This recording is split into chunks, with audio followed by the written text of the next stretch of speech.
এখন ওই 2:45 বাজে। এটা দেখতে পাচ্ছ, আশা করি সবাই বুঝতে পারছে কিছু একটা হয়েছে। রাস্তা দিয়ে গাড়ি যাচ্ছে, প্রচন্ড আওয়াজ। কিছু একটা হয়েছে, হ্যাঁ হয়েছে, বাড়িতেই হয়েছে। হঠাৎ করে নিজের অসাবধানে এরকম হয়ে গেল,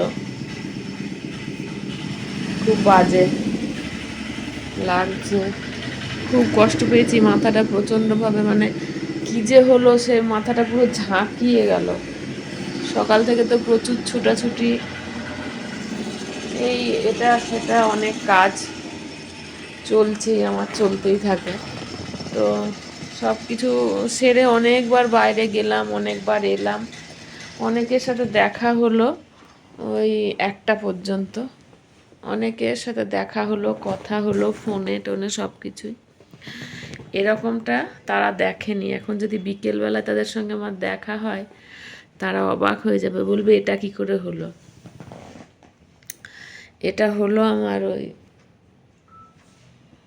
খেলাম, খেয়ে এইদিকে যে বেসিনটায় মুখ ধুই, সেইটার সামনে কাপড় মেলে রেখেছি। মাও দেখেনি এখনো। মাকে ওইটা দিতে যাব, গিয়ে চোখে পড়ে যদি তো দেখবে। তো ওইখানে মুখ ধুতে যাব, ওইখানে ধুতে পারলাম না, কাপড় মেলা আছে। তাহলে ওই রান্নার বেসিনে হাতটা ধুয়েছি। আর মুখটা এরকম, আমাদের ওই যে স্ল্যাবটা করা আছে, দেখাবো স্ল্যাবটা, মানে অনেকটা বেরিয়ে আছে।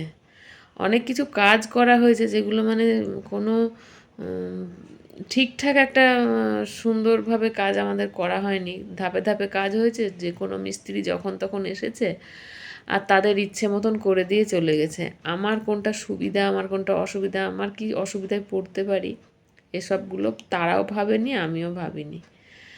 দিয়ে হাতটা ধুচ্ছি, আর ঠিক স্ল্যাবটা আমাদের অনেকটা এরকম এগিয়ে আছে, দিয়ে এইভাবে নিচু হতে গেছি, মানে এতটাই অসাবধানে এরকম হতে গেছি। আর ওই স্ল্যাবে ধাঁই করে ধাক্কা, মানে আমার কপালটা তো গেলই, তার সঙ্গে আমার মনে হচ্ছিল ওই পাথরটা না ভেঙে গেল না উল্টে গেল, অন্য কিছু হলে মনে হয় উল্টে যেত। এত জোর খেয়েছি ঘা এখানে। সঙ্গে সঙ্গে ফ্রিজে ছিল সেই একটা ঠান্ডা, দেখো কে ফোন করছে, ঠান্ডা, সেটা দিয়ে একটু চাপলো আর কি।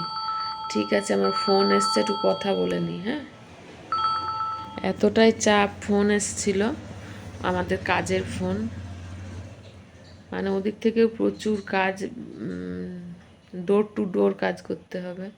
নতুন একটা কাজ এসেছে, তো সেটা করতে হবে।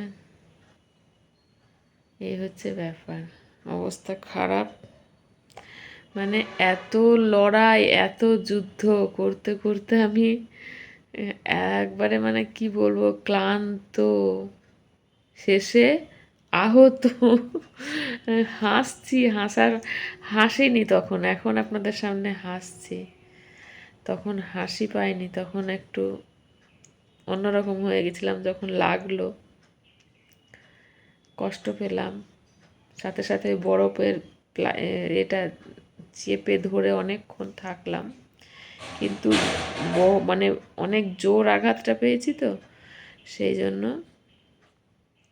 এটা বসলো না, যথেষ্ট ফুলে আছে। আর একটু জোরে যদি হতো, মনে হচ্ছে এটা কেটে যেত আমার।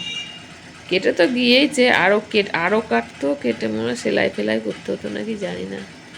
খুব কঠিন পরিস্থিতি। আর হ্যাঁ, আগে একটা ভিডিও তো করে সামান্য একটু রেখেছি, মায়ের কন্ডিশন এখন ওই রকম, বাড়িতে এইভাবে চলছে। এই 3টে বাজতে গেল, এবারে আবার একবার দিতে হবে।